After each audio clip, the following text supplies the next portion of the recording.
All right, class.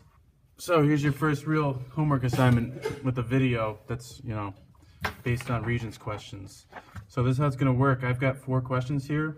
I'm going to do the first 2 with you. And on the back, these second 2 questions are extremely similar to the first 2. So as long as you understand the concept, you'll definitely be able to answer it. So let's take a look. I always read the first, intro paragraph because it actually has a lot of hidden information in it, and sometimes it even has an answer in it. So it's always important to read the top. Base your answer to question 1 and 2 on the topographic map and on your knowledge of Earth science. Points A and B represent locations on Earth's surface. Elevations are shown in feet. The 50-foot and 55-foot contour intervals are not shown on the map. So normally you'd have to draw those in. We haven't learned that yet. I'll show it to you at the end of the video. But let's look at number 1. Identify the general compass direction toward which Ames Stream flows. Describe the contour line evidence shown on the map that supports your answer.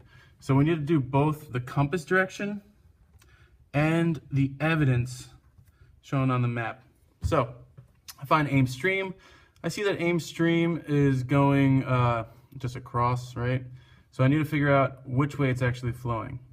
2 ways to do this. The way that we always want to do it is looking at these V's on the line, so you can actually draw those in, make them a little darker so then they're a little more obvious.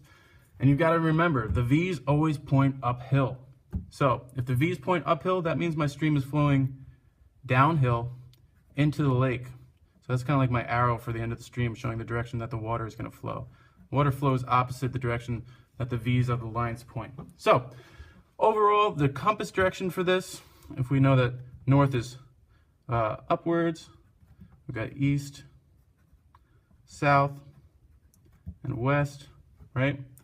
So this one is generally flowing from the top left to the bottom right. Top left to bottom right is going to be that direction, southeast. How did I use, or what evidence was shown? There's a lot of different answers you can say for this. The easiest one is going to be just saying the rule of V's. Or you could say the V's point uphill, right? So you're just using those lines to describe that. So we got both the compass direction, first part of the question, and describe the contour line, evidence shown on the map, contour line, rule of V's, or the V's point uphill. This is probably your better answer because it really shows that you understand the concept. So question 2, you're going to need a calculator and a piece of scrap paper for. So we're just calculating the gradient between points A and B. So first we need to find points A and B. Here's B, here's A, and it's actually going to be the dots that we're going to read it from. So we read it from the dots.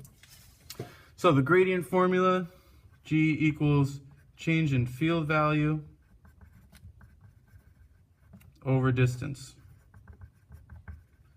Now the field value can be a change in elevation, change in temperature, change in air pressure. So I always like to find my distance first because distance will always be the same process. I take my scrap piece of paper, I put it on dots A and dots B. Remember, on the dots, not actually on the letters. Let me make it real accurate. Okay, boom, there we go. Now, I look down at my scale. Okay, so it's a weird scale. I'm going to just try and figure out what it goes up by. 0.2, 0.4, 0.6, 0.8, 1.0, no. So let's try it by 0.1s. 0.1, 0.2, 0.3, 0.4, 0.5, nice. 0.6, 0.7, 0.8, 0.9, 1.0. Good. So I take this. I'm actually going to go this way so I can see my numbers. Line this one up with 0. Oh, scale's not long enough, so I need to mark this. I write 2 above it, and I'm going to add that to whatever else, well, to the extra amount. So this is actually, this is nice and easy. 2 plus 1, because we had the original 2, and it extended all the way over to here, so I bring it back to 0, and that's an additional 1. So this is going to be 3 miles. So my distance, G equals, I'm going to draw a line because the distance goes on the bottom, 3 miles.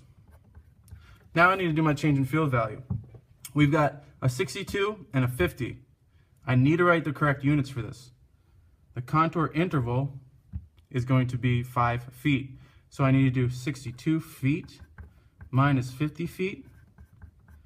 And now I'm all set up. I've got my change in field value, which is this change in elevation. I've got my distance, which they're 3 miles apart. We've got to do the subtraction first. 62 minus 50 is 12 feet. Make sure you keep your units there so that you don't mess up at the end. Divide by 3 miles. Now you could do that in your head, but I would always just check it on a calculator because sometimes you're drowsy, you're sleepy, and you're not going to get it right. 12 divided by 3 equals 4, and I just copy and paste my units. That's why I write it in throughout the entire process. Copy and paste my units, feet over miles. All right.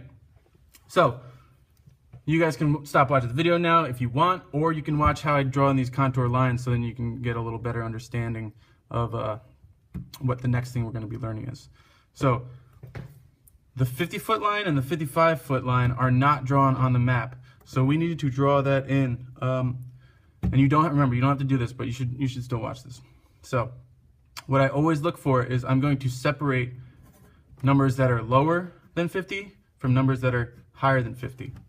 So I see a nice 50 right there. I'm going to start there, and I'm just going to look around where I can see 50 falls between. I know 50 does not fall between 52 and 53, but 50 does fall between 52 and 47. So I'm just going to go through there, and I'm going to stop.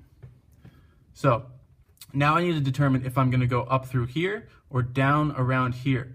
I need to know where 50 falls between. I know 50 does not fall between a 48 and a lower lake.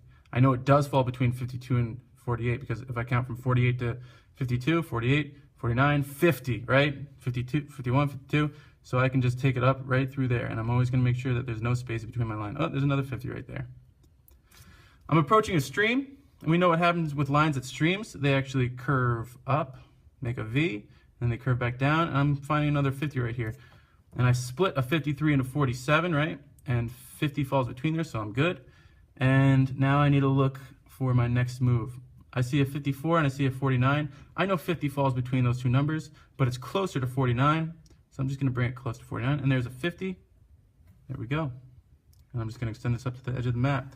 My final thing that I do, I look through and I remind myself, okay, I need to separate numbers lower from 50 from numbers higher than 50. Are all my numbers on this side of the line lower than 50? Yes. Are all my numbers on this side of the line higher than 50? Yes. That answer is correct. So I'm going to do this next one. I see that 55 is between 53 and 58. I go through there. Uh-oh. Well, I know that 56 and 58, if I count from 56 to 58, I'm not going to say 55. But if I count from 53 to 56, I will say 55. So then I can go between there, bring it a little closer to 56. Again, we're approaching a stream. Oh, 55 falls between 56 and 53 again. And I make the little V that points up. Bring it down. And once you get a hang of it, you can get pretty quick with this stuff. Now let's check my answer. Do I have numbers separated from 55, lower numbers on one side, higher numbers on the other side? 53, 53, 53, 54, 53. Those are all less than 55. 58, 56, 57, 57, 56. Those are all greater than 55. That's how I do that. All right. So you don't have to do that actual part. 3 and 4 are going to be on your own. Thank you.